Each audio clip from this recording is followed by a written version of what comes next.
So that was that. We're going to go ahead and do a little bit of a walk. Now, as you can tell, and it's real important to know that it's not as simple all the time. It's not as simple as some of these TV shows and things like that try to tell you. There's some decent opportunity for error involved with this kind of stuff when you're coming out here doing it for real. It took me a few moments to actually get that protractor adjusted to actual magnetic north. So it took a little bit of finagling to actually get it to that magnetic north. But once I did hit magnetic north, I was able to accurately hit that 45 degrees or any other degree or any other mil that you want. All you really have to do is lay the protractor down, get it directed towards north, and take your cordage or whatever you're using. You can pick up a stick and put it in the center and move it around if you really needed to. But angle it towards your next objective. If you're up on top of a hill and you see a town that you want to aim at, but you know when you go down the hill, you got to go through a bunch of woods and you're going to lose sight of the town or whatever object you're looking for. If you get a good and accurate degree on where you're headed, all you really have to do is once you get out of sight of it, keep that button compass on that protractor, keep the marker at whatever degree you're going for, tape it down or something to that effect. Keep a little piece of tape with you, tape it down so you know where you're going. As long as you can keep that button compass orientated towards north with the protractor, you just continually move in the direction that cordage shows you, and you'll eventually hit the town. You don't even need to see it. So there's a lot of uses for that, and hopefully we'll get out somewhere and maybe we'll do some practical use of that. I just wanted to show you a basic idea how it works and show you that it is accurate, and you can use a button compass to do a lot more than what it actually shows you on the compass if you have that protractor with you. So good idea if you get a protractor, and I think it's a great idea for everyone to have one of those military mapping protractors, the actual plastic ones, available in a kit, and keep it with you when you're out in the woods. But if you can't do that, at least get a photocopy of one and put it on a piece of paper and keep that with you, because that works just as well. Obviously, you saw how it worked just as well as the actual protractor. So I'm going to continue to do a little bit of a walk. I got to get back to the house and help with the laundry and with Beckett.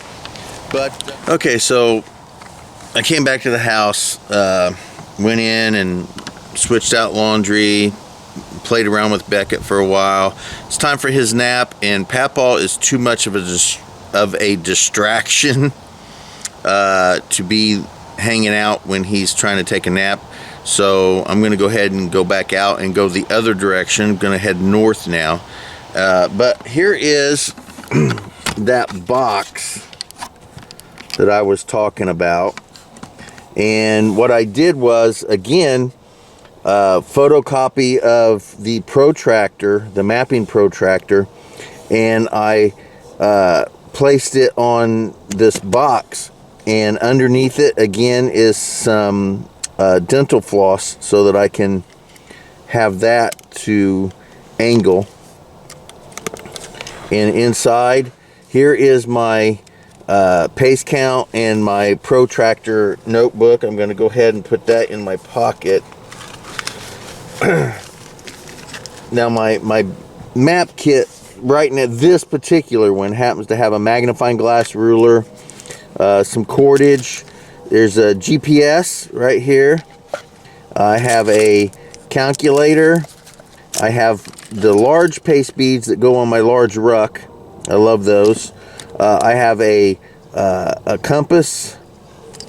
There is my map protractor. This thing is old. I've had this thing, let's see, this is dated 1981. So this one was the 1981 version of it. It's broke. I've got clear tape holding it together. It's extremely yellowed. This one is my main one that I use on a regular basis. As you can tell, it's again, this one was established in 1981. This one, so anyway, that one. Then I have this protractor here. Here's my old pace count manual. Again, it's based off of 20 paces instead of 18 paces. A notebook. I have a pedometer, which counts my steps. I have a ruler and another plastic ruler and protractor in here, along with a plastic compass, and then several pens and pencils. So we're going to go ahead and take one of these pencils just for GP and put in my pocket. So I bought a bag of pencils at the Dollar Tree, and then I cut them in half, sharpened them, and I put an extra eraser on them. So I've got several of those. I'll go ahead and put that in there. But that's my basic kit.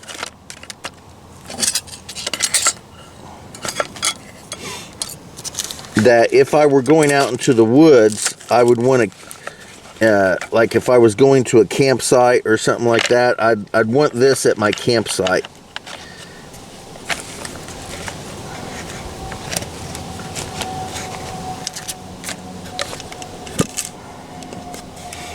That's what I would like to keep at a campsite, so that I'd have this. So if I was going to be out in the woods for any extended period of time, I'd want something like that at camp, so that I could have it for a nice little navigational box. But we're just going to go out and walk on the trail. I do have my compass, my ranger beads, or my paste beads, whatever you want to call them. I do have my a pencil and my notebook that has my pace count and my mapping protractor. So let's go ahead, and it looks like I probably have another 5 minutes or so before my battery dies. But we are now on the trail.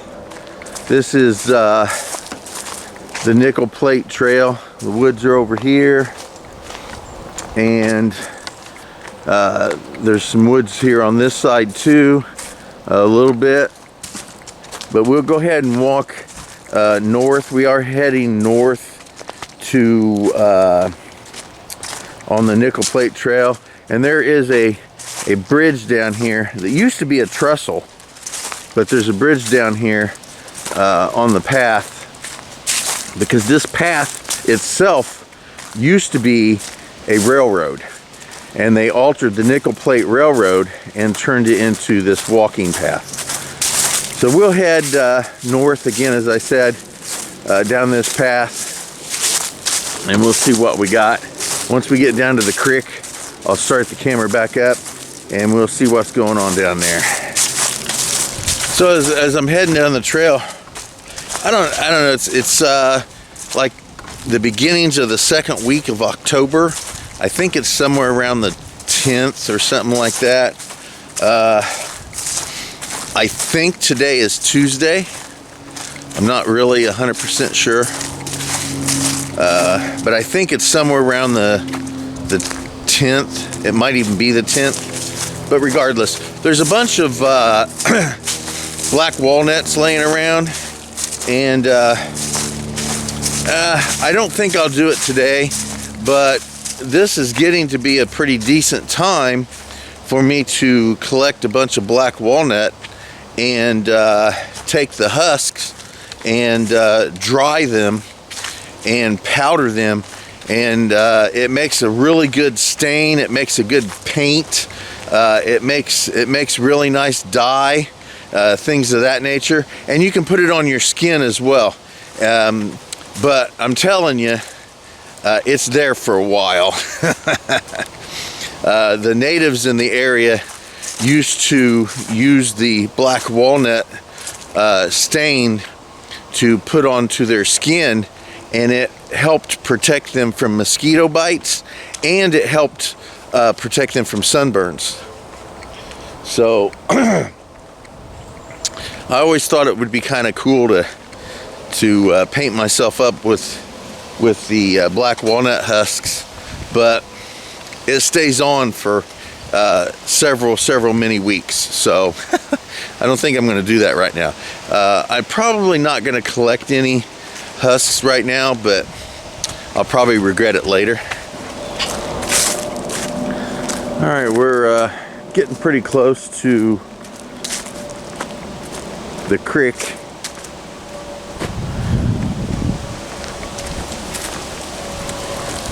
See the bridge right there,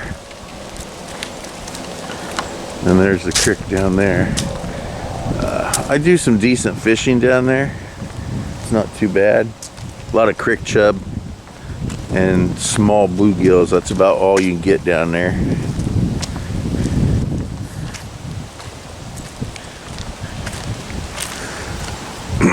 So, well, let's see here.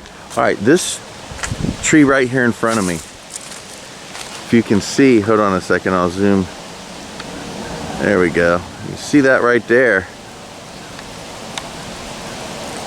So I have, and it's probably a few years old, but somewhere in my list of videos on my channel, I have some woodpeckers that were living in that, and I got some really good video of them coming in and out of that hole. It's really kind of cool.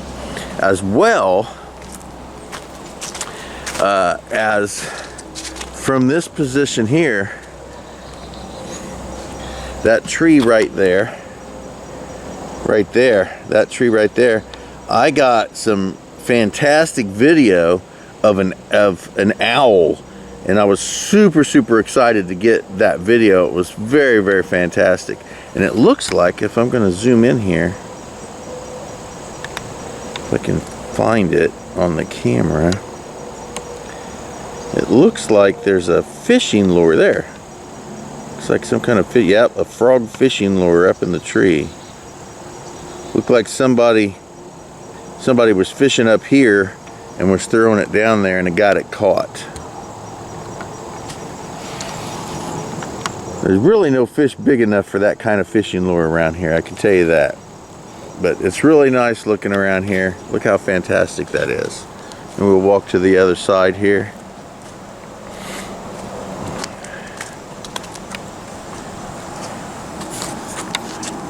Kind of looks kind of nasty from here, and it's very dry.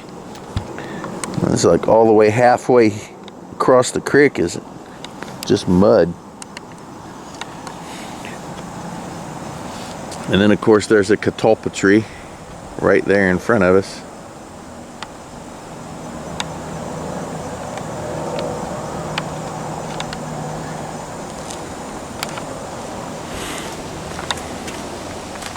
And it has been some time since I have pasted out, but unless I'm incorrect, and there's always an opportunity of me being incorrect, that tree right there, if I back up here on the trail, this spot here, equal to about that tree, I think is about a half a mile from where I started. Now I could be wrong, and again my pace has changed a little bit. Maybe if I get enthusiastic about it, I'll check. I'm not really 100% sure whether I want to go through it, the process of finding out or not, but let's Let's go down here underneath this bridge.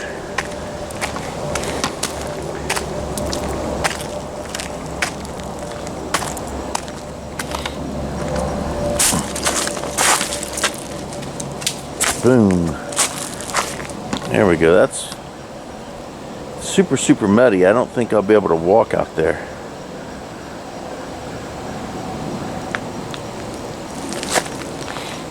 And on that ledge over here that I can't quite see from here is where I got the where I found the a couple years, actually, a couple seasons, I found geese that laid some eggs over here. As you can see, it crossed here. Let's go zoom in across. See how they got a little ledge right there?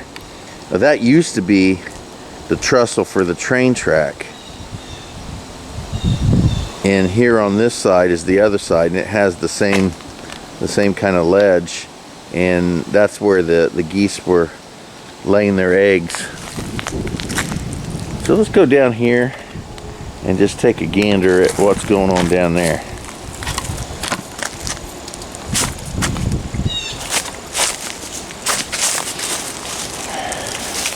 And of course, this whole area is a swamp. And it's like some people's still been down here. Now, I did at one point. Oh, there's a notebook.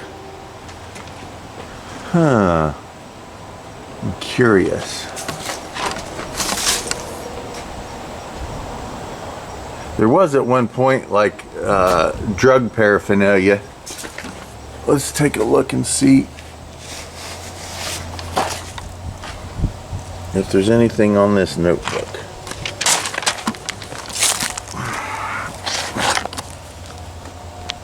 Nope, it's blank. I don't know what, maybe they were using it for fire. Maybe they were using the paper for fire. It's a good possibility. You know, I think that there was a person kind of staying down here for a short period of time. They could have been using that notebook for pieces of paper for fire. Now this right here, this dead piece of wood here, I have found pheasant back mushroom on it, and pheasant back mushroom is delicious, by the way. So let's see if we can't go down here.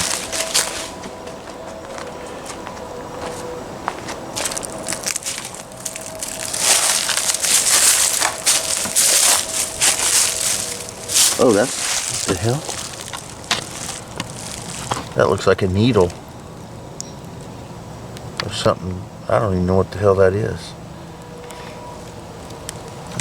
I'm not messing with it though. It's got something in it. Looks medical to me. Yeah.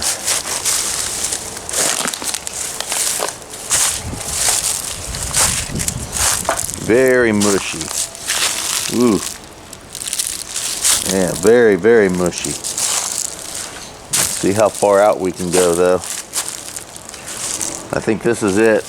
Luckily the ground, the grass and stuff has helped keep me from sinking too far in, but I think if I got out there where the mud was at, well, as you can, there, see, I'm sinking pretty decently right there, so as far as I'm going.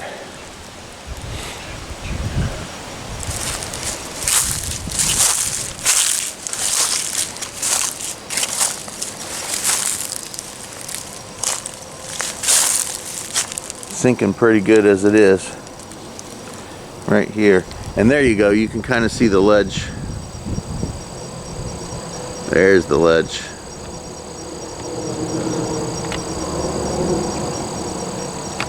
It's also a good spot to fish if you're over here.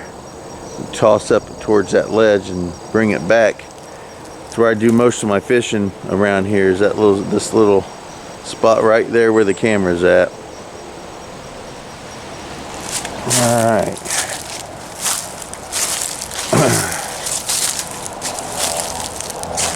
Sinking pretty decently. There's a rock. That's, yeah, step on that rock and it goes sinks right down into the ground. So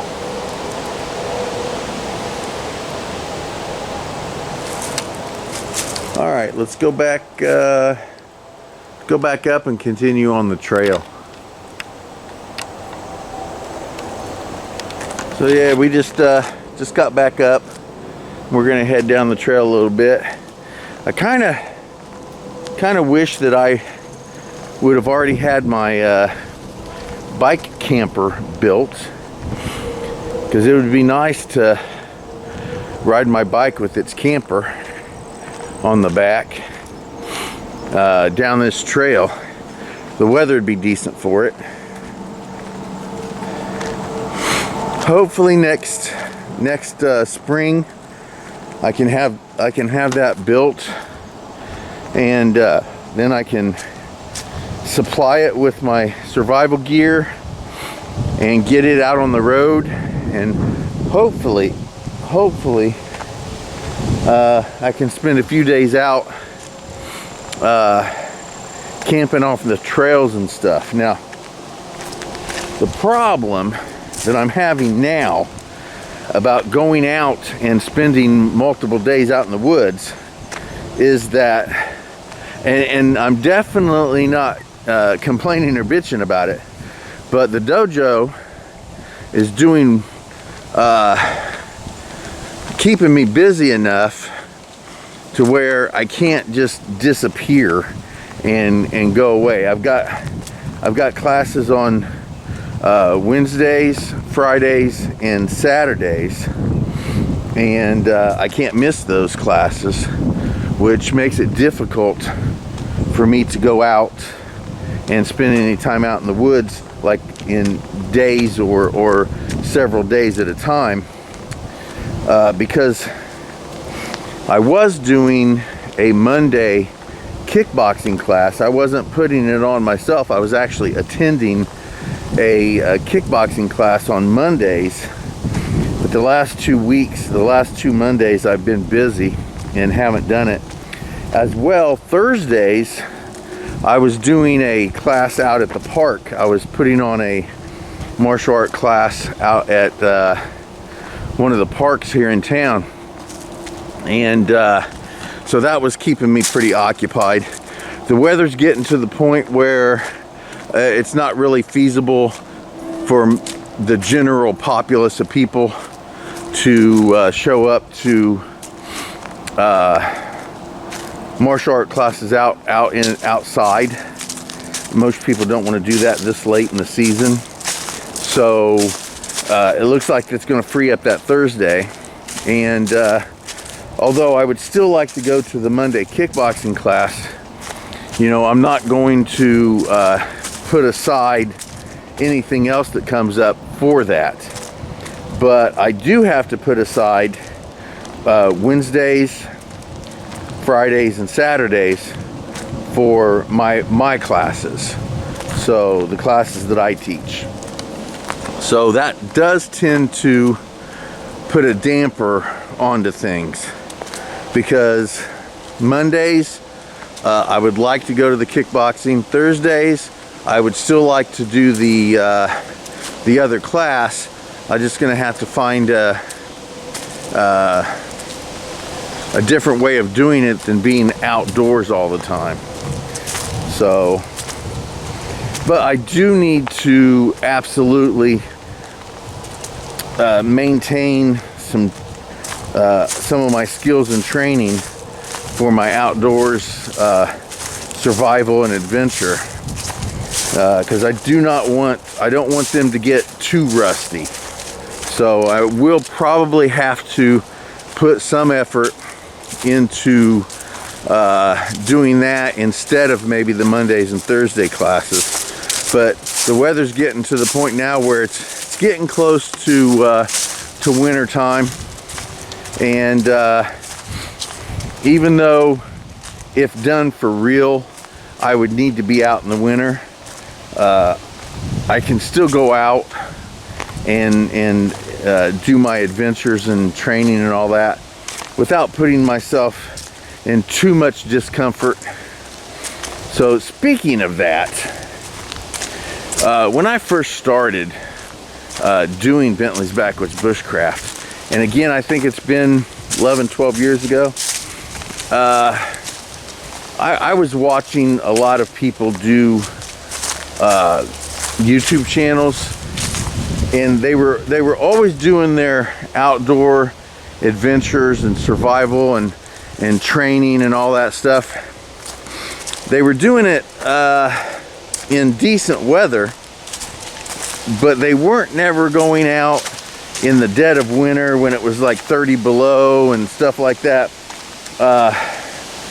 Didn't really see too many people doing that, and I was like, well, you know, that's a crock. I mean, if you're going to learn to do it and you're living in an environment that has winter, you should go out and do it in the winter time as well. Now, the first handful of years, I did do that. I would go out. I still go out in the woods in the wintertime. I just don't do overnights and stuff like that much anymore. The key I have found over time is that the only real difference between trying to survive in the wintertime and trying to survive in, let's say, this weather, fall weather, or even nice warm weather is just the cold. Now, if you had to survive by actually hunting and trapping and that sort of thing, there would be a little bit of a difference. But from our standpoint, the way we live today,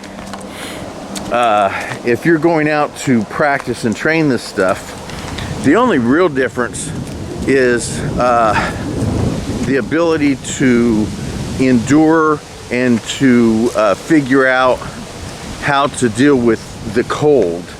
Now, once you figure that out, you've got it figured out. So after a handful of years of doing that, I don't find it necessary for me to have to go out in the wintertime and build shelters and sleep in them for 2 or 3 nights, because I already have worked on that enough to where if/when I have to do that for real, although it may not be comfortable and easy for me for the first few weeks, it's not something that I have to worry about at this point. So although I do go out and I do outdoor adventures and survival during wintertime, I don't generally go out and stay several nights out in the woods unless the mood just hits me. I don't need to do that anymore. As a matter of fact, I don't need to go out in any weather and do it. I've been doing it long enough that as long as I can maintain my basic general concepts and ideas, I'm good to go.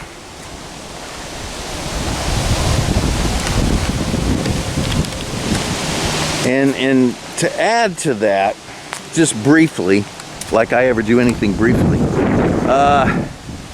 if/when survival, as far as me having to survive, like for real 100% out in the woods or out in an environment like this or whatever, if that's the case, when that occurs, truly, if given the proper incentive and motivation, I wouldn't stay in an area that was going to have a harsh winter anyway. Indiana has harsh enough winters that if anything occurred, and as a general rule, most people had to survive out in the woods or things to that nature. If that was the case, I would not stay in Indiana. I wouldn't be interested in living here in the wintertime if I had to live off the land. Oh, look. Oh, look at that. Dude.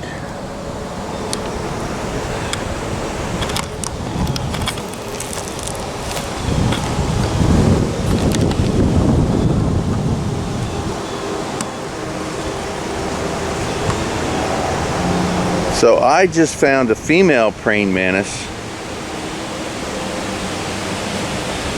that I've been collecting moths and stuff for, because I have her at home. If I had a container,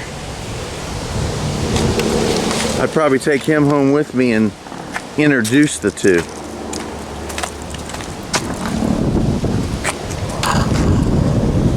Beep, beep. Nobody wants to stick around and say hi. They all want to take off. So anyway, yeah, considering, there we go, the stink bugs. Considering the situation, if it was possible, if it was something that could be done for me, and I had I had to live off of the land, or didn't have a home or anything like that, if I had to live like a homeless person, I generally do not believe that I would desire to remain in a state that had snow in the wintertime. Now, would I in the summer? Most definitely would enjoy being able to live in Indiana during the summertime and migrate to Florida in the winter, or at least down south. Definitely would be interested in that sort of living situation. So the only thing I have to do is convince Michelle to make those long, arduous trips across country for wintertime, when we have to survive in that manner because of the horrible and nasty government that we have, or some kind of nasty war, or whatever occurs.